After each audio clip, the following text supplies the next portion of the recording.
So I have spent I'm going on my third year of my business, trying to replicate gym launch in the pet care industry. Dogs. I am named Dog Co Launch. It's not that innovative, but so I think it it's is. a wonderful name. I mean, I like it. Okay.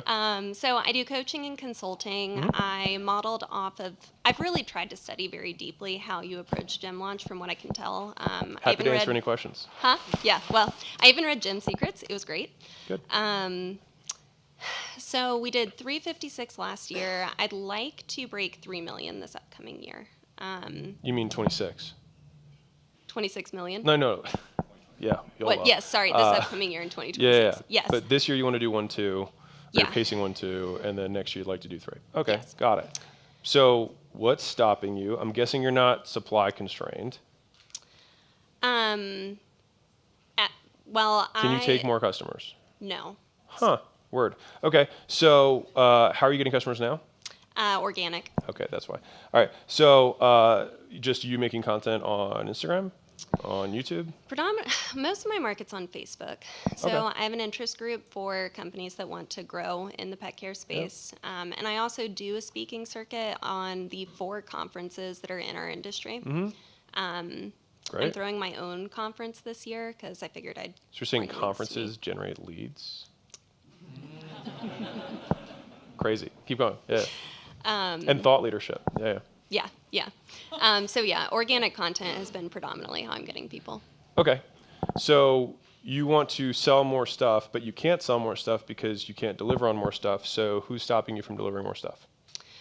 So I'm really excited about the Money Models book because I Me didn't too. set up my original structure. It got me off the ground very quickly. I did this scarcity-based cohort model where it's like 20, 25 companies in a group. We launch twice a year.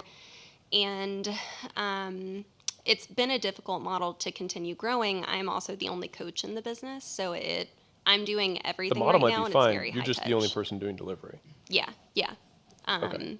So we need to find another person to do delivery, or you need to change how you do delivery. So I'd like to change how I do delivery initially. Okay. I'd like to go to more of an evergreen model where people can join at any point in time. I don't know if evergreen's the right word for it. Yeah. I know That's what what you're saying. yeah. Sell every day. Yeah.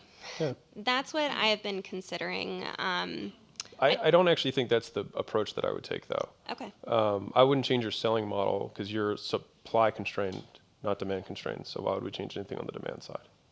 So it's the delivery that's the part that's holding it back. So what is the delivery right now? One-on-one, one a small group? Like what's the... Yeah, so I do a weekly coaching session with each cohort. Okay. Of how many? I have 6 active cohorts. Okay. And so you do weekly, and it's what, an hour? 90 minutes. Jeez. Okay, got it. So you do one 9-hour day, and then the other 6 days of the week you chill? No, I'm doing Zoom calls like 45 hours a week. I do a daily office hour. Okay, so then what is the other deliverable besides the 190-minute thing? So it's just very high touch right now. Like Are you over-promising, or are you just, and I say this not as a slight, insecure about worrying that they're not going to get value, and then you just like keep hopping on calls? That is part of it. Okay. In part because it's been so new, and I really want to establish like goodwill in the Yeah, industry. sure. I've been throwing everything into it, but I've kind of created this monster where it's hard to start to work myself out because the expectations on me are very, very high. Who do you think sets the expectations? Me. Yeah.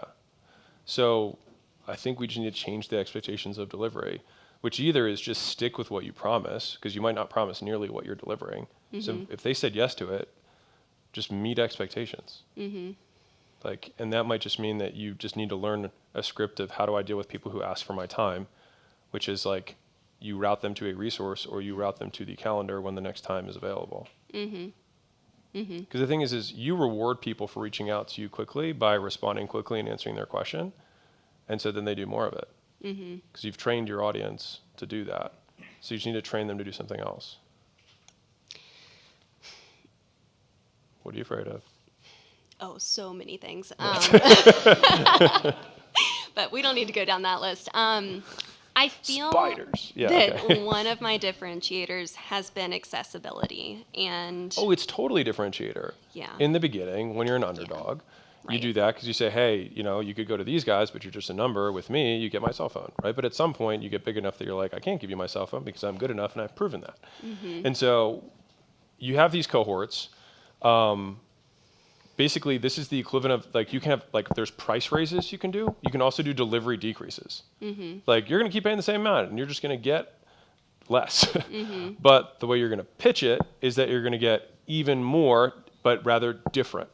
And so whenever I've done a delivery change, I don't position it as, hey, I'm going to do less of what you liked. I'm going to say, hey, I've listened to all your feedback, and I'm actually going to change this in a way that benefits all of you guys in these 17 reasons.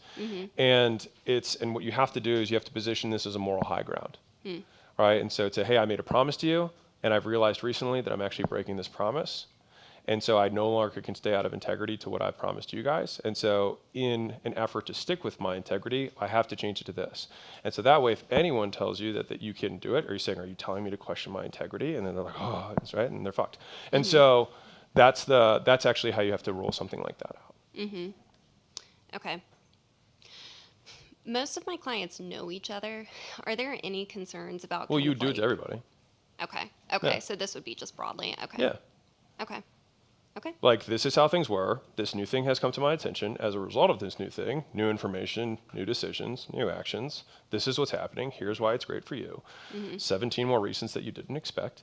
And this way I can reinvest in these things that you really care about that I haven't been able to do, which is a promise I made to you that I have been falling short of. Okay. What if they don't feel like I've been under-delivering? It's not up to them. But like the kind of the positioning of I'm doing this so that I can fulfill with integrity, I don't know that they'd resonate with that. And I'm sorry if I'm splitting hairs. I mean, you got to sell you right now. How do you mean? You're trying to sell me on the way that you don't want to do.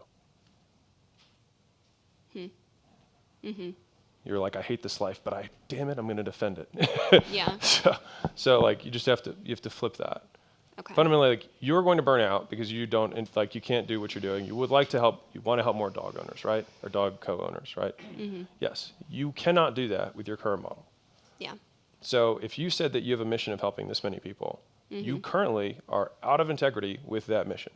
So either you change your mission and say, I'm actually going to play really small and I'm not going to help that many people, and that's fine, or I'm going to provide something different that I think is going to be even just as valuable or even more valuable to you guys in this way.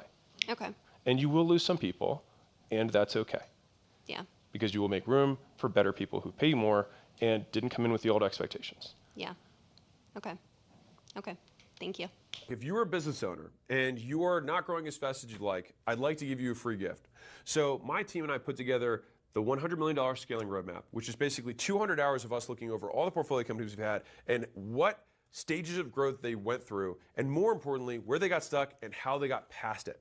And so we broke it into these 10 stages, and we made this little kind of quiz thing where if you put in your business information, it'll tell you where you're at, and the most important part for you, what to do for each of the functions of the business across product, marketing, sales, customer success, recruiting, IT, human resources, and finance. And so no matter what you're struggling with, someone else has already struggled with it and solved it. And so I'd like to give you this thing absolutely free. You can go to acquisition.com/roadmap, plug in your business information. And if you want us to actually help you deconstrain the business and you're trying to scale, we'd love to help you out. On the thank you page, you can just book a call with my team, and we will look at the business, see if we can help. And if we can, we'll invite you out to Vegas, and we'll do this in person live.